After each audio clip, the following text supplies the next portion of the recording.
வணக்கம் மக்களே. நம்ம கூட்டுக்கு யார் வந்திருக்கா பாருங்கள் மக்களே. பியூர் ஒயிட்டில் ஒரு கொண்ட புறா வந்திருக்குது. ஆக்சுவலாக நம்ம புறா எல்லாம் மார்னிங்கே ட்ரைனிங் கட்டி பறக்க விட்டுருந்த மக்களே. ஸோ பறந்து இறங்கையில் நம்ம புறாவை இறங்கிட்டான். ஸோ அப்போ தான் பார்த்தேன் பியூர் ஒயிட்டு லைட்டாக ஒரு காலில் சடை மாதிரி இறங்கியிருக்குது.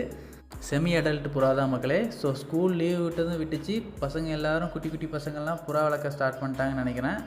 ஸோ டெய்லி ஒன்று வந்துக்கிட்டு இருக்குது. நேற்று ஒரு புறா பிடிச்சோம், இன்றைக்கி பார்த்தா இன்னொன்று வந்திருக்கு மக்களே. ஸோ புறாவோட ஓனர் கண்ணில் படுற வரைக்கும் ஷேர் பண்ணி விடுங்க. இந்த புறாவோட ஒரிஜினல் ஓனரையாச்சும் நம்ம கண்டுபிடிக்க முடியுதான்னு பார்க்கலாம். நம்ம பட்டாவாக செஞ்சு ஈவினிங் வரைக்கும் நின்றுச்சு மக்களே. அதுக்கப்புறம் ஈவினிங் ஃபுட்டுக்கு இறங்குன்னு பார்த்தா நேற்றுக்கு வந்த புறா தான் இறங்கிருந்துச்சு. பட் இன்றைக்கி வந்த புறா ஈவினிங் ஃபுட்டுக்கு இறங்கலை. அதேமாதிரி நேற்று வந்த புறா ஃபீமேல் நான் சொல்லியிருந்தேன்ல மக்களே. பட் அது ஒரு ட்விஸ்ட்டு, அது ஃபீமேல் இல்லை, மெயிலு. எனக்கே இந்த கூட்டில் வச்சு தான் தெரியும்.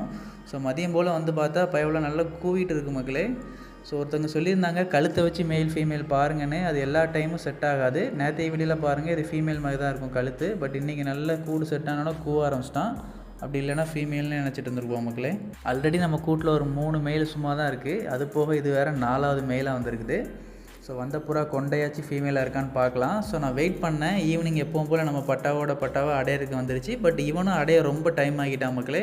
6:45 கிட்ட ஆயிடுச்சு. நேற்று அவனும் 6:45 ஆக்கிட்டான், இந்த புறா 6:45 ஆக்கிடுச்சு. பட் இந்த புறாவுக்கு பாருங்களேன், பெரிய கதவை திறந்து வச்சே புறா போகிறதுக்கு ரொம்ப திணறிட்டு இருக்குது. பட் நம்ம ஃபஸ்ட்டு ஒரு கொண்டை வந்துச்சு, அது சின்ன கேட்டோடையே போயிடுச்சு. ஸோ அதெல்லாம் கன்ஃபார்மாக பாராட்டியே ஆகணும். ஸோ 6:45 ஒரு வழியாக கூட்டுக்குள்ளே போயிடுச்சு. புறாவோட ஓனரோ இல்லாட்டி ஓனருக்கு தெரிஞ்சவங்க யாராச்சும் இருந்தீங்கன்னா கன்ஃபார்மாக நீங்கள் நம்மளை காண்டாக்ட் பண்ணலாம். மார்னிங் 8 o'clock தான் நம்ம கூண்டை திறந்து விடுவோம்.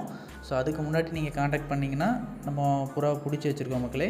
நம்ம இன்ஸ்டா ஐடி TCR-PGN Loft, அதுக்கு மெசேஜ் பண்ணுங்கள். ஒரிஜினல் ஓனர் மட்டும் பண்ணுங்கள். அதுக்கு முன்னால் உள்ள மாதிரி மற்றவங்களாம் பண்ணாதீங்க, கொடுக்க மாட்டோம். ஸோ வழக்கம் போல் கேஜுக்குள்ளே புறா விழுந்தோன்னா அதை பிடிச்சி பார்த்தோம், புறாக்கு ஏதாச்சும் சிக்கு ஏதாச்சும் இருக்கா அப்படின்னு கன்ஃபார்மாக பார்க்கணும். அப்படி இல்லைனா நம்ம புறாக்கெல்லாம் சிக்கு வரதுக்கு வாய்ப்பு உண்டு. ஸோ செக் பண்ண போய் தான் தெரிஞ்ச மக்களே. அதுக்கு லைட்டாக கோல்டு இருக்குது. அதே மாதிரி நெஞ்சு முட்டு ஸ்டார்டிங்காக இருக்குது. பட் இறை வந்து நல்ல இறை சாப்பிட்ருக்கு. ஸோ ஓனர் வந்து ஒழுங்காக இறை போடலையா இல்லாட்டி 2 நாளாக வெளியே கிடந்திருக்குமா என்னன்னு தெரில. ஸோ அதனால் லைட்டாக நெஞ்சு முட்டு இருக்குது. ஸோ நம்ம கூடிய சீக்கிரம் ரெடி பண்ணிடலாம். புறா எப்படி இருக்குது அப்படிங்கிறத மறக்காமல் கமெண்ட் பண்ணுங்கள். இந்த புறா பிடிச்சிருந்தா ஒயிட் ஹார்ட் கமெண்ட் பண்ணுங்கள். தேங்க்யூ ஃபார் வாட்சிங்.